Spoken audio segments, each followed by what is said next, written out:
4 दिन नहीं हुए हैं, आपको बता रहा हूं मैं, बंगाल में सरकार बने, घरों घर आग लगना शुरू हो गया। ये भाजपा के गुंडे सिर्फ बंगाल में नहीं है, सारे हिंदुस्तान में हैं। सत्ता आने के बाद किसी कार्यालय को तोड़ना, किसी के घर में जाके आग लगाना, तलवारें चलाना, लाठी भांजना, और उनको उस राज्य के सरकार का पूर्ण समर्थन देना। तमिलनाडु में 90% लोग हिंदू हैं और सबसे ज्यादा मंदिर जो है तमिलनाडु में, वहां के लोग भक्त है, अंधभक्त नहीं है।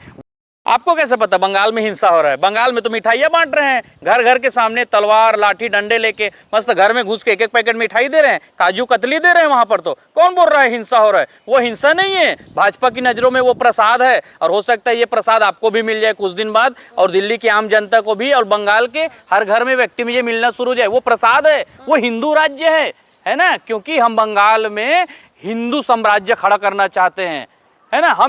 हम राम राज्य खड़ा करना चाहते हैं, तो ये राम राज्य का जो है ना वो शुरुआत है। लाठी डंडा तलवार, ये हिंसा नहीं है। किसी के घर में आग लगाना, ये हिंसा नहीं आता है। आजाद हुआ है बंगाल जो है।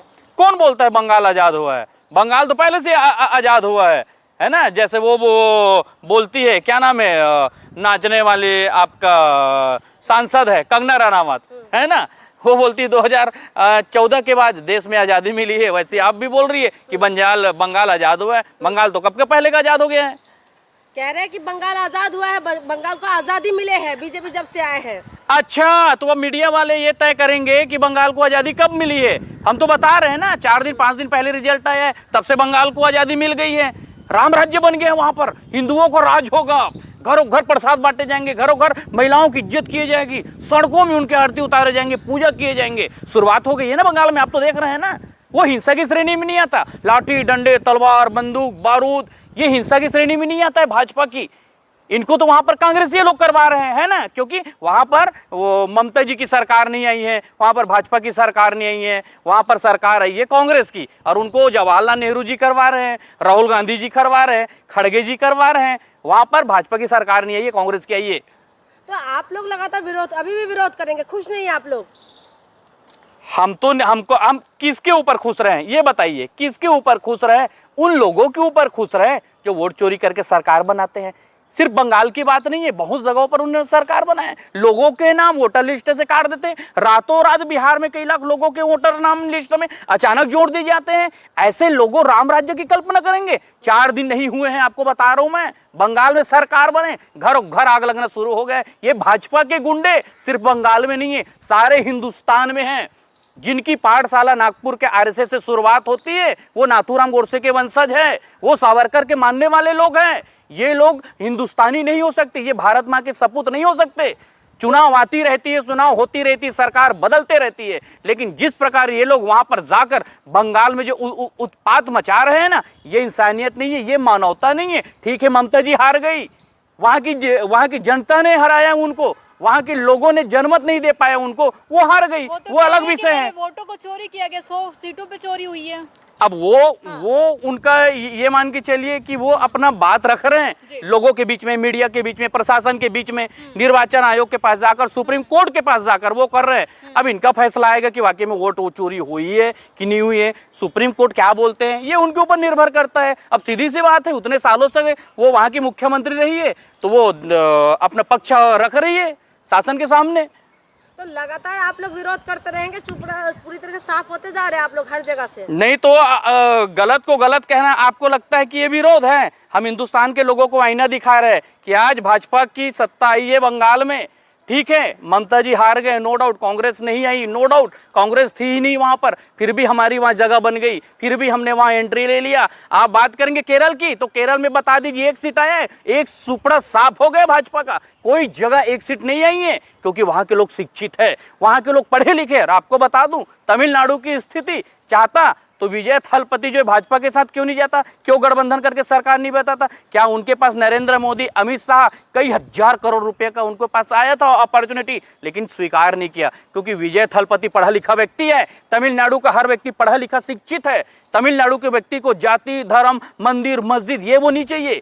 आपसे और हमसे ज्यादा तमिलनाडु में 90% लोग हिंदू हैं और सबसे ज्यादा मंदिर जो है तमिलनाडु में है। वहां के लोग भक्त है, अंधभक्त नहीं है। वहां के लोगों को शिक्षा चाहिए, अच्छी स्वास्थ्य चाहिए, अच्छा स्कूल चाहिए, अच्छा सड़क चाहिए, अच्छी अस्पताल चाहिए। वहां के युवाओं को डॉक्टर बन जाना है, इंजीनियर बनना है, कलेक्टर बनना है। वहां पर के लोगों को गोबर नहीं खाना है, मूत्र नहीं पीना है, अंधभक्त नहीं बनना है, रोज बोल ये वो ये दल वो दल, ऐसा नहीं। वहाँ के लोग पढ़े लिखे हैं, समझते हैं, वोट की कीमत को समझते हैं और तय करते हैं कि सरकार किसकी बननी है, किसकी नहीं बननी है। अब बताइए वहां पर की मैं बात करूंगा तमिलनाडु की स्थिति की, तो वहां पर के भाजपा भी तो सुपड़ा साफ है, एक ही सीट आया है।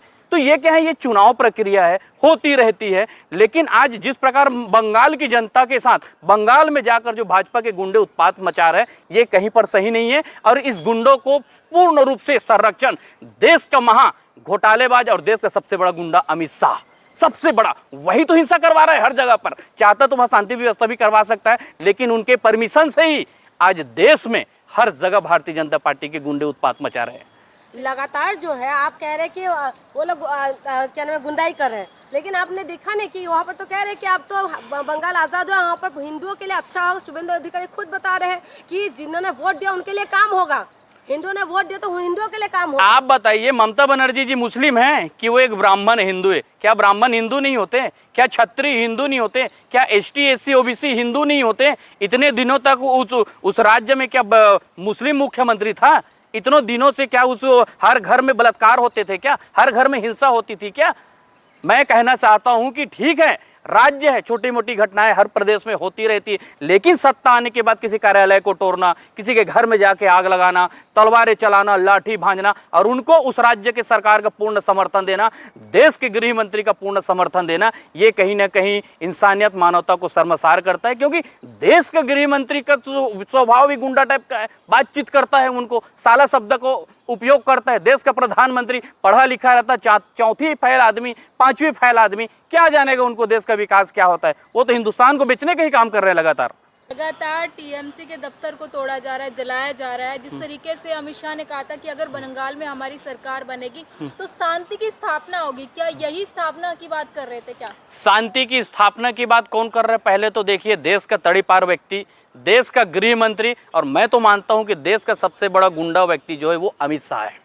इसलिए अमित शाह है कि उसी व्यक्ति के संरक्षण में बंगाल में तोड़फोड़ और हिंसा हो रहे है। अरे देश की सुरक्षा आपके हाथ में, देश का बटालियन आपके हाथ में, देश का सीआरपीएफ आपके हाथ में, देश का कानून व्यवस्था आपके हाथ में, देश के थाना, देश के चौकी, सारी चीज आपके हाथ में है। तो वहां पर जो हिंसात्मक रूप में घर में जाकर तोड़फोड़ मारपीट कर रहे हैं, उनके ऊपर कार्रवाई क्यों नहीं करवा रहे हैं? आप वहां पर ऐसा नियम लागू क्यों नहीं कर रहे कि आप किसी के घर में नहीं घुस सकते, किसी को मारधार नहीं कर सकते, किसी को डरा नहीं सकते? तो स्पष्ट है, भारतीय जनता पार्टी का उद्देश्य स्पष्ट रहता है कि माँ बहनों की इज्जत लूटो, घर घर में जाकर बलात्कार करो, हिंसा करो, मारपीट करो, लूटो। क्योंकि इनका एक ही मकसद है, ये लोग वीर सावरकर को मारने वाले है ना, जो वीर बोलते हैं सावरकर को मानने वाले, नाथूराम गोडसे को मानने वाले लोग हैं। ये लोग बलात्कारी को पूजा करने वाले और बलात्कारी लोगों को अपने पार्टी में सांसद और विधायक और मंत्री और मुख्यमंत्री बनाने वाले विचारधारा के लोग हैं। इनके दिल में कभी भी इंसानियत, भाईचारा, मानवता ये कभी नहीं आने वाली है।